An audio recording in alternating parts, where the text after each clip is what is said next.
নবীজিকে সাহাবীরা এমনভাবে ভালোবেসেছেন, কাফিররা তা দেখে অবাক হয়েছে। এমন ভালোবাসার নজির এর আগে তারা দেখেনি। এটা আমার মৌখিক কোনো দাবি নয়, সত্যি। হুদায়বিয়ার সন্ধির কথা হয়তো তোমার মনে আছে। সেই সময়কার একটি ঘটনা শোনালে ব্যাপারটা স্পষ্ট হবে। হুদায়বিয়ার দিন কুরাইশরা নবীর সাথে কথা বলার জন্যে বুদাইলকে পাঠালো। নবীজি বুদাইলকে সন্ধি করার প্রস্তাব জানালেন। নবীজি রাজি হলেন। বুদাইল সন্ধির প্রস্তাব পৌঁছে দিল কুরাইশদের কাছে। বুদাইলের থেকেও প্রবীণ কাউকে পাঠানোর সিদ্ধান্ত নিল কুরাইশরা। উরওয়া ইবনু মাসুদ ছিল ওদের মধ্যে প্রবীণ। কুরাইশরা তাকেই পাঠালো। উরওয়া দেখা করতে এলো নবীর সাথে। সে বলল, হে মোহাম্মদ, আপনি কি আপনার জাতিকে নিশ্চিহ্ন করে দিতে চান? আপনি কি এর আগে এমন কাউকে দেখেছিলেন যে তার জাতিকে সমূলে উৎপাটন করতে উদ্যত হয়েছিল? আল্লাহর শপথ, আমি আপনার পাশে এমন কিছু লোক দেখতে পাচ্ছি যারা যুদ্ধ শুরু হলে আপনাকে ছেড়ে পালিয়ে যাবে। উরওয়ার কথা শুনে সাহাবীরা অবাক হলেন। এই নির্বোধটা বলে কি? ও কি দেখেনি মক্কায় শত অত্যাচারের মধ্যেও নবীজির সাথীরা তাকে কিভাবে আগলে রেখেছিল? ও কি দেখেনি বদরের যুদ্ধে তার সাথীরা কেমন বীরত্ব দেখিয়েছিল? ও কি ভুলে গেছে উহুদের যুদ্ধে সাহাবীরা কিভাবে নিজের জীবন বিলিয়ে দিয়ে নবীজিকে রক্ষা করেছিল? তাহলে এমন কথা কিভাবে বলল সে? আবু বকর রাগান্বিত হয়ে বললেন, যাও ভাগো, গিয়ে লাত ও উজ্জার লজ্জাস্থান চুষো। উরওয়া বলল, এই লোকটিকে? নবী বললেন, আবু বকর। উরওয়া আবার কথা বলতে আরম্ভ করল। কথার ফাঁকে ফাঁকে সে নবীজির দাড়িতে হাত দিচ্ছিল। তখন মুগিরা ইবনু শুবা একটি তলোয়ার দিয়ে মৃদু আঘাত করে উরওয়ার হাত নামিয়ে দিলেন। মুগিরা ইবনু শুবা বললেন, রাসূলের দাড়ি থেকে তোমার হাত সরিয়ে নাও। উরওয়া বলল, এ কে? নবী কি বললেন, সে মুগিরা ইবনু শুবা। কথা শেষ হলে কিছুক্ষণ আর চোখে সাহাবাদের পর্যবেক্ষণ করল উরওয়া।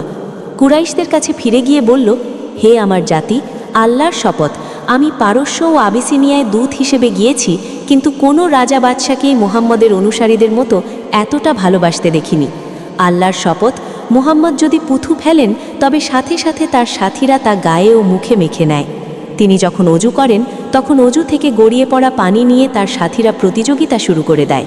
তিনি যখন কোনো আদেশ দেন তখন তার সাথীরা তা পালনের জন্য অস্থির হয়ে যায়। তিনি যখন কথা বলেন তখন তার সাথীরা তা কান লাগিয়ে শোনে। কথা শোনার সময় কেউ তার দিকে চোখ তুলেও তাকায় না। হে কুরাইশরা, তোমরা মুহাম্মদের কথা মেনে নাও। কি এবার আমার কথা বিশ্বাস হলো তো?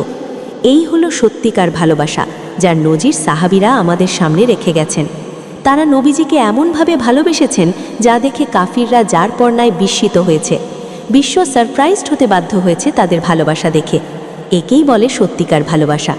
এটা ক্লোজ আপের কাছে আসার অ্যাড নয়, রিয়েল লাভ। ভাই আমার, সততার সাথে বলো তো, তুমিও কি সাহাবীদের মতো নবীজিকে ভালোবাসতে পেরেছ? মসজিদে নববী। নবীজির খুতবা শোনার জন্য অপেক্ষা করছেন সাহাবীরা। নবী এলেন, খুতবা দেওয়ার জন্য দাঁড়ালেন। খুতবা আরম্ভ করতে যাবেন এমন সময় এক আনসারি মহিলা বলল, হে আল্লাহর রাসূল, আপনার জন্য একটি মিম্বার তৈরি করে দিই? তিনি বললেন, তোমাদের ইচ্ছে হলে দিতে পারো। পরবর্তী সময়ে একটি মিম্বার তৈরি করা হলো।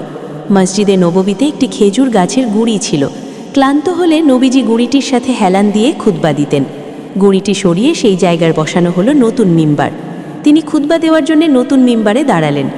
এমন সময় সাহাবীরা কান্নার আওয়াজ শুনতে পেলেন, কিন্তু সাহাবাদের কেউই তো কাঁদছেন না। তাহলে কে কাঁদছে? কাঁদছিল ওই গুঁড়িটি, যার উপর ভর দিয়ে এতদিন নবীজি খুতবা দিতেন। গুঁড়িটি এত জোরে কাঁদছিল যে সাহাবীরা সেই শব্দ শুনতে পাচ্ছিলেন। কান্না শুনে নবী নেমে এলেন মিম্বার থেকে, জড়িয়ে ধরলেন গুঁড়িটিকে। আবেগ আপ্লুত হয়ে সেটি ফুঁপিয়ে কাঁদতে লাগল। গুঁড়িটিকে হাত বুলিয়ে আদর করলেন তিনি। কান্না বন্ধ হলো তার।